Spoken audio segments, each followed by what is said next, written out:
ಮೇಲೆ ನಿಮ್ಮಂತ ಕೆಲವು ಕೆಟ್ಟ ಅಭಿಮಾನಿಗಳಿಂದ ಅವರಿಗೆ ಕೆಟ್ಟ ಮಾತಾಡೋದಿಲ್ಲ. ನೀವು ಅಭಿಮಾನಿ ಇರ್ಬೇಕು, ಬೇರೆಯವ್ರ ಬಗ್ಗೆ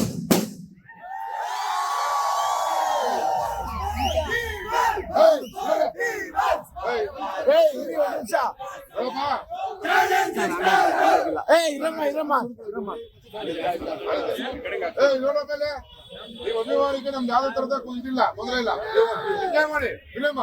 ಆದ್ರೆ ಬೇರೆಯವ್ರಿಗೆ ನೋವು ಆತರ ಏನಾದ್ರು ನೀವು ಸ್ಲೋಗನ್ ಕೂಗೋದು ದೂಷ್ಟಾಕ್ ಮಾತಾಡ್ರೆ ನಾವು ನಿರ್ದಾಕ್ಷಿಣ ಅವಾಗೆಲ್ಲ ರೆಕಾರ್ಡ್ ಮಾಡ್ತಾ ಇದೀವಿ, ಇಲ್ಲಿ ಬೇರಿಂದ ರೆಕಾರ್ಡ್ ಆಗ್ತದೆ. ಆಮೇಲೆ ಬಂತ ಬೇಗ ತೊಂದರೆ ಒಂದು ಮುಗಿಸ್ತೀರಾ. ನಿಮ್ಮಂತ ಕೆಲವು ಕೆಟ್ಟವರಿಂದ ನಾವು ಇನ್ನೂ ತೊಂದರೆ ಆಗ್ತಾ ಇರೋದು ಅವ್ರಿಗೆ. ಅಭಿಮಾನಿಗಳು, ನಿಜವಾದ ಅಭಿಮಾನಿಗಳಿಗೆ ಆತರ ಮಾಡಬಾರ್ದು, ಮಾತಾಡ್ಬಾರ್ದು ಬೇರೆಯವ್ರ.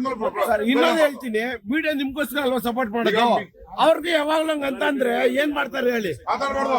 ದಯವಿಟ್ಟು ಈಗ ನಾನು ನಿಮ್ಮಲ್ಲಿ ರಿಕ್ವೆಸ್ಟ್ ಮಾಡ್ತಾ ಇದ್ದೀನಿ, ಫಿಲಂ ನೋಡಿ, ಬಟ್ ಯಾವ್ದು ದುಷ್ಟ ಮಾತಾಡ್ಕೋಬೇಡಿ. ಈಗ ಹೇಳ್ತೀನಿ ಕೇಳಮ್ಮ, ಹಿಂದೆ ಮುಂದೆ ಮಾತಾಡೋದಕ್ಕೆ ಸರಿ ಇಲ್ಲ. ರಿಕ್ವೆಸ್ಟ್ ಮಾಡ್ತಾ ಇದ್ದೀನಿ, ದೇವರ ನಮ್ಮಿಂದ ಒಬ್ರಿಗೆ ಕೆಟ್ಟದಾಗಬಾರ್ದು ಅಂತ ಸಹಿಸೋಣ, ಬಟ್ ನಮ್ಮಿಂದ ಒಬ್ರಿಗೆ ಕೆಟ್ಟದಾಗಬಾರ್ದು ಅದು ನಮ್ಗೆ ಕಲಿಸ್ಕೊಟ್ಟಿದ್ದಾರೆ. ಬಟ್ ಅವ್ರ ರೀತಿ ನಾವು ಬದುಕೋಣ. ಎಲ್ಲ ಗುಂಪಲ್ ಗೋವಿಂದ ಯಾಕೆ ಹೋಗ್ತೀರಾ, ಬರ್ರಿ ಮುಂದೆ ಮಾತಾಡ್ರಿ. ಇಲ್ಲೇ